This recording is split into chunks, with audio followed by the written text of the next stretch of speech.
महिंद्रा आयरे. माझी आई इथं मेडिकल कॉलेजला कामाला होती. 1 तास झाला मी तिला कामावर सोडला.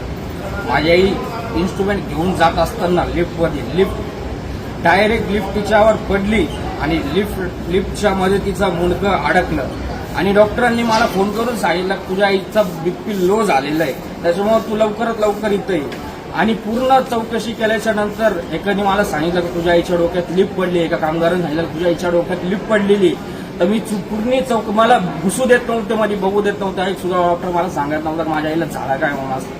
मी पूर्ण चौकशी केल्याच्या नंतर तिथं पूर्ण रक्त सांडलेलं होतं. त्याच्यावरून माझ्या लक्षात आलं की माझ्या आईची जी मान आहे तर पूर्ण त्या लिफ्टमध्ये अडकलेली, त्याच्यामुळे माझ्या आईचा जीव गेलेला आहे. आणि इथले लोक सगळे खोटं बोलतात. एकही जण व्यवस्थित काही सांगत नाही. पूर्ण एक सुद्धा डॉक्टर व्यवस्थित काही सांगत नाहीये मला. डॉक्टर बोलताय का तिचा बीपी लो झालेला आहे, पण बीपी काय वगैरे काही लो झालेलं नाही. त्याचा श्वास सुद्धा बाहेर निघत नाही. माझ्या आईचा जीव गेलेला आहे आणि हे आम्हाला येडं काढू राहिले.